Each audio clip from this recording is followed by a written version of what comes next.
Kids TV. एक पुरसुकून जंगल में एक छोटा और जस्तजू करने वाला बंदर मैको रहता था। मैको को जंगल की सैर करना और नए दोस्त बनाना बहुत पसंद था। एक दिन जब वो दरख्तों के दरमियान झोल रहा था, इसे एक अजीब सी आवाज सुनाई दी। कुछ परिंदे आपस में बातें कर रहे थे। हैरान होकर मैको नीचे परिंदों के पास आया और पूछा, क्या तुम वाकई एक दूसरे से बात कर रहे हो?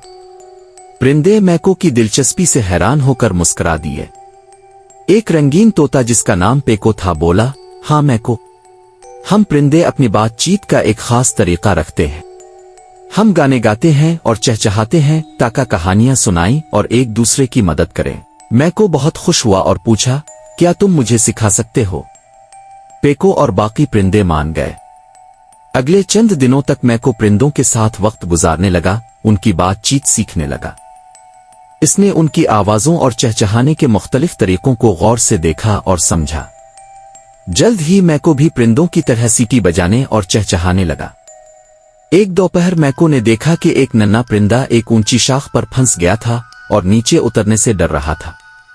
मैको ने परिंदों की जुबान में उनको पुकारा और सब ने मिलकर नन्हे परिंदे को वापस इसके घोंसले तक पहुंचाया। इस दिन के बाद मैको को जंगल का वो बंदर कहा जाने लगा जो परिंदों से बात कर सकता था, जंगल का सच्चा दोस्त। इखलाकी सबक: नई चीजें सीखने से हम दूसरों के साथ जुड़ सकते हैं और फर्क पैदा कर सकते हैं।